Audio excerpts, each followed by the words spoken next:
Atal international ગૌસેવા ફાઉન્ડેશનના રાષ્ટ્રીય convener Shri Chandraprakash Mishraji સુરતની મુલાકાતે આવ્યા હતા ત્યારે શ્રી વિમલ યોગીજી, ગુજરાત પ્રદેશ પ્રમુખ અને વરિષ્ઠ અધિકારી શ્રી પરમેશ્વરસિંહ રાજપૂત, શ્રી તારાચંદ બાપુ, દેવનારાયણ ગૌશાળા સાથે ગૌ માતાના દર્શન, વરિષ્ઠ ઉપાધ્યક્ષ શ્રી લાલજીભાઈ મહેશ્વરી, વરિષ્ઠ મંત્રી રાજ્યમંત્રી શ્રી લાલજીભાઈ, શ્રી ઓમકાર દુબેજી, રાજ્યમંત્રી ભરત બોરસીજી, સુરત જિલ્લા ઉપાધ્યક્ષ અભિષેક દુબેજી, ગૌસેવા વડા સુરત વગેરેનું સંસ્થામાં નિમણૂક પત્ર આપી સન્માન કરવામાં આવ્યું હતું.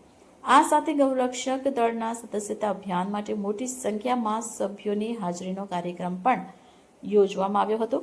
અટલ ઇન્ટરનેશનલ ગૌસેવા ફાઉન્ડેશનના રાષ્ટ્રીય કન્વીનર શ્રી ચંદ્રપ્રકાશજી મિશ્રાજી જ્યારે સુરત ગુજરાતની મુલાકાતે આવ્યા હતા ત્યારે તેમનું ભાવભીનું સ્વાગત કરવામાં આવ્યું હતું. સાથે ગૌરક્ષક દળના સદસ્યતા અભિયાન માટે મોટી સંખ્યામાં સભ્યોની હાજરીનો કાર્યક્રમ પણ યોજવામાં આવ્યો હતો, જેમાં ખૂબ મોટી સંખ્યામાં સંસ્થાના અગ્રણીઓ અને સભ્યો ઉપસ્થિત રહ્યા હતા.